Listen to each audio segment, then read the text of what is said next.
It's a pleasure to be here and to be on a panel with such august speakers as we've just heard.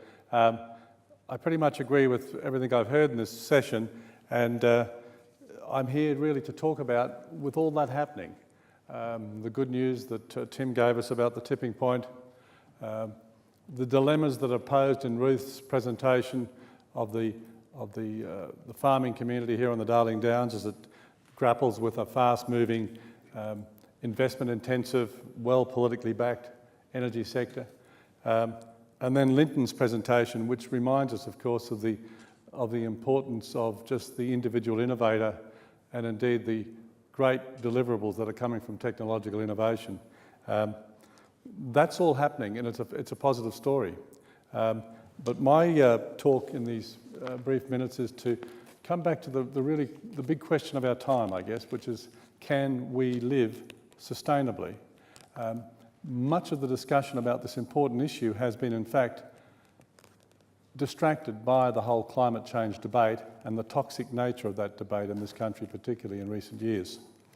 And Linton actually said, I don't care whether you believe in climate change. That in itself tells us that there are many cultural and psychological and other issues afoot in the discussion, because climate change is not a matter of belief.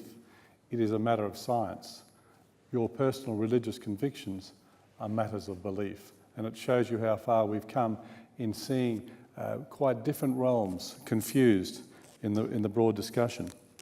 The word sustainable has been around now for probably a generation, and in fact it's 40 years this very year that a group of UN scientists met in Stockholm and agreed that something was wrong with the way the 20th century was developing in terms of the relationship between the economy, society and the planet.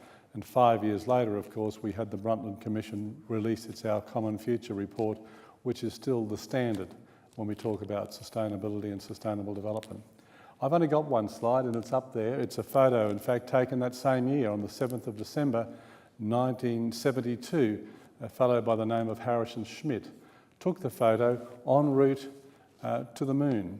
He was in fact the last man to walk on the moon. I show the photo because it hangs in my study at home. It has been in my office for years. I met the man and actually can say I have a connection to the photo. He took it in a handheld camera 14,000 miles from Earth, speeding en route to the moon.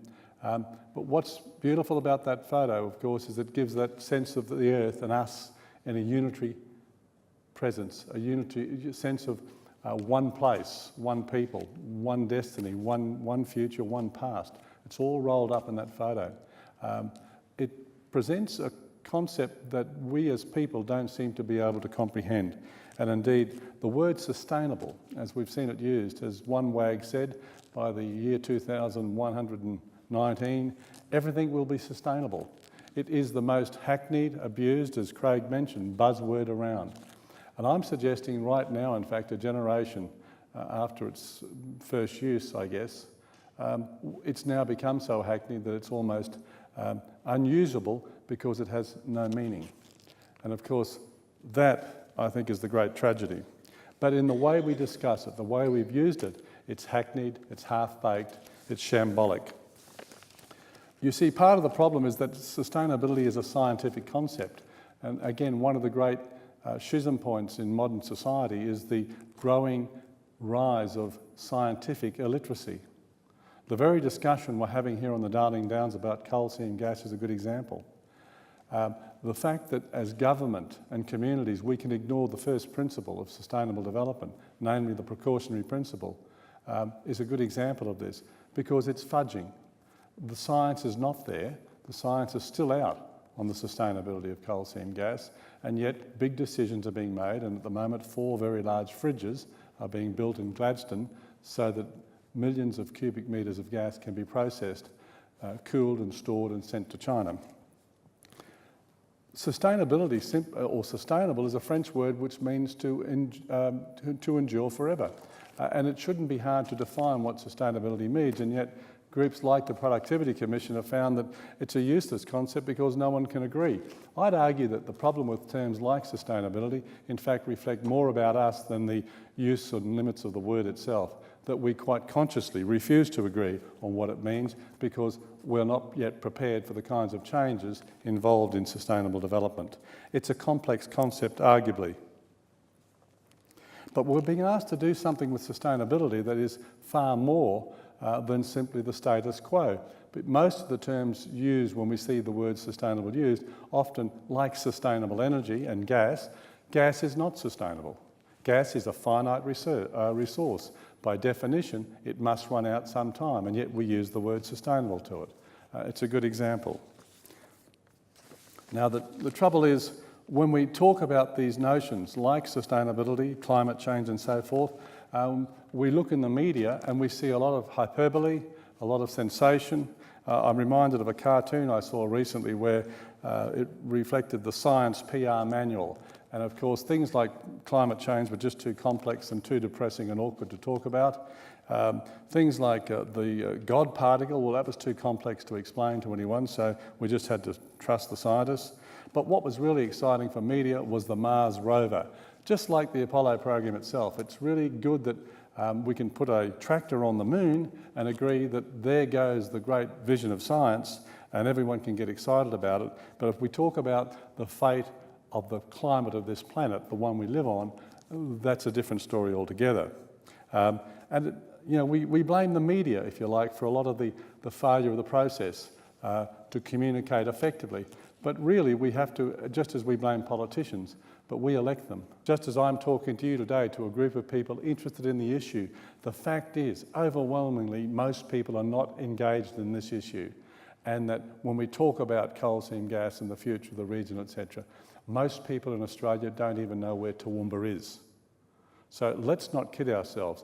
One of the things I think we have to be honest about in these discussions is to recognise what we're saying and who we're saying it to. I'm reminded of this by a book that was just released in the United States earlier this year called The Righteous Mind. And it reminded us that, one of the things that we often do to promote change, and particularly the scientific and expert community, is to argue rationally, as Tim does. But you and I and most of us in the community don't act rationally when it comes to things like self-interest.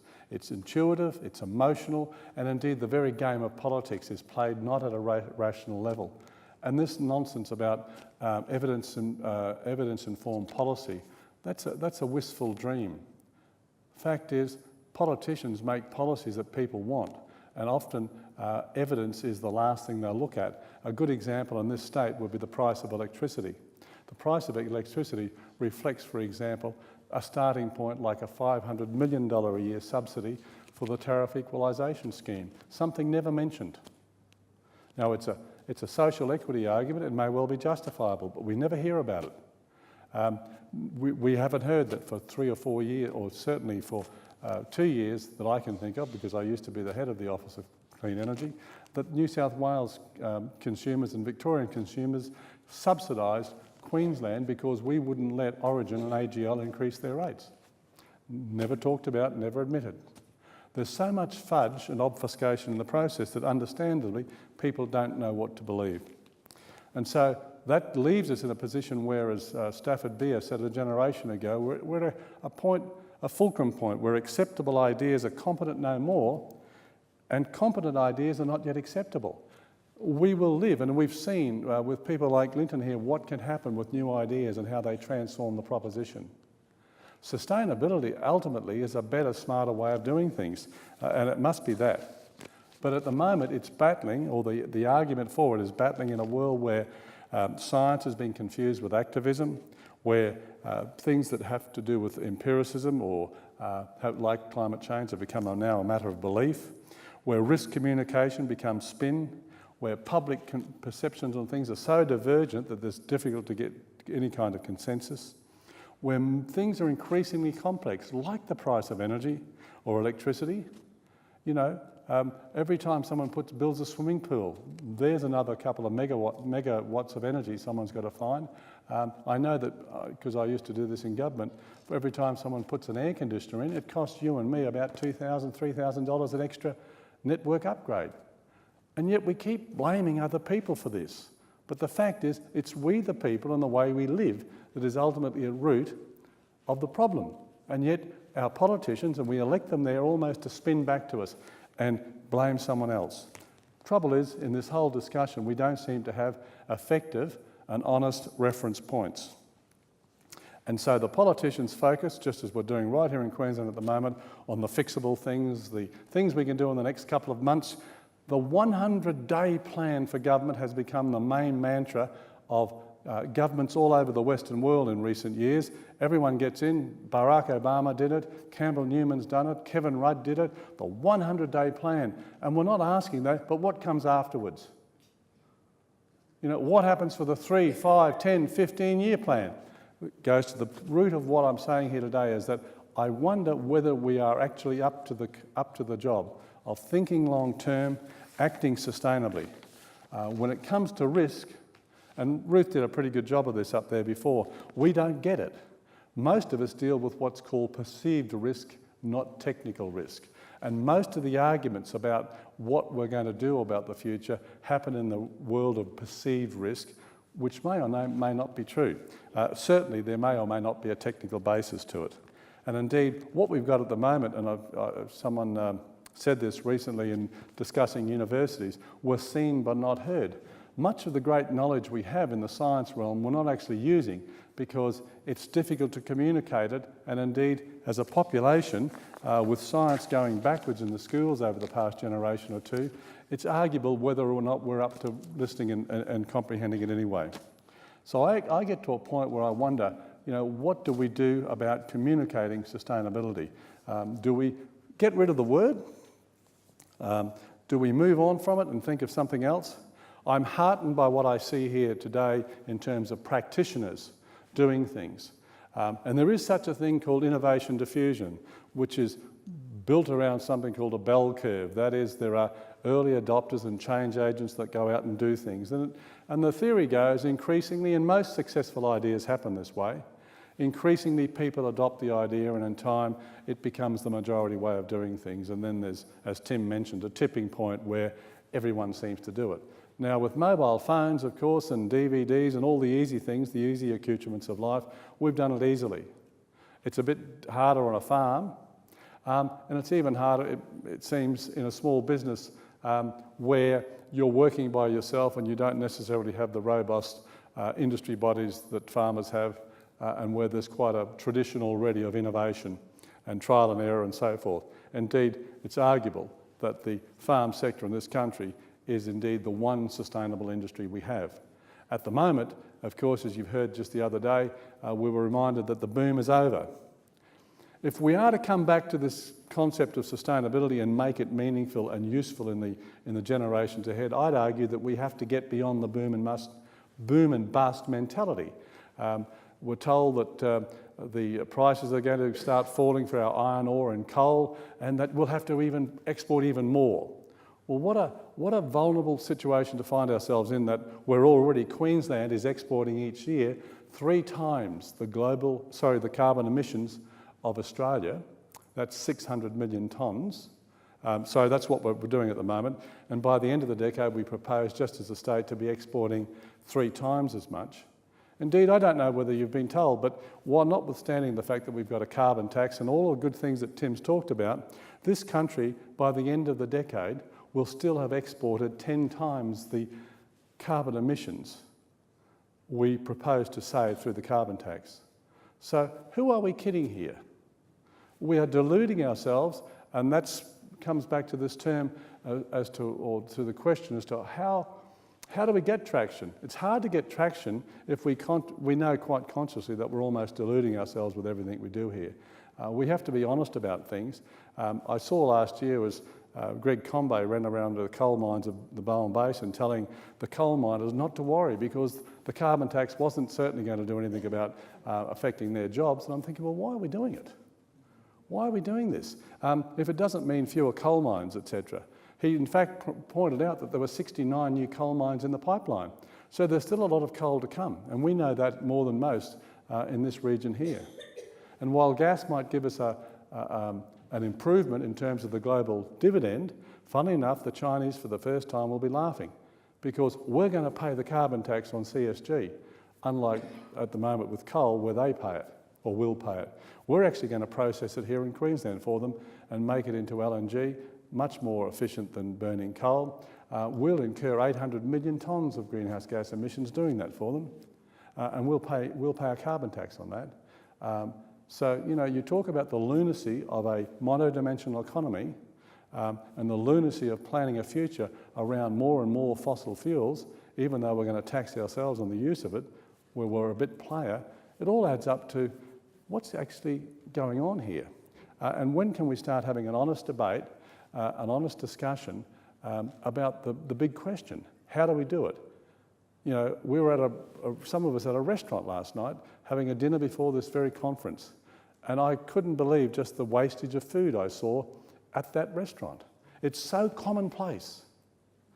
We throw out more food in this country than the New Zealanders get to consume every year. So it really does come back to us. And the questions we have to ask ourselves is that, well, is it a reasoned debate we have to have? Is it enough for good stories like we've seen with Linton to see that farmers are doing it? How do we make it inspirational? John Kennedy put a man on the moon and got him back to Earth in less than a decade, and he didn't even live to see the story. But he set the vision and he gave the inspiration, and most importantly, he put the resources toward it to make sure it happened. They did something, they conceived something for which they didn't even have the technology at the time to do. And we need that kind of thinking in this space, I think. We have to accept that I think that the rational argument doesn't get traction, that people are self-interested, narrow, and they don't yet think about, nor can we care. As much as Ruth made that beautiful quote at the end there, we as a race, we as a species don't seem to give two bits about people not yet born. Most of all, I think we've got to bring it back to our education system and start talking to people about how to think in systems terms. The breakdown of disciplines has got to happen, where we see more multidisciplinary perspectives. Farmers have been doing it for years through improvisation by having to do the job themselves. And indeed, in that process, there's a business case to be made that has to be proven. And in fact, I've just run out of time. So thank you very much. The last point, prove the business case, remains the mantra of the centre I set up here at USQ. That's what we've got to do. Thank you.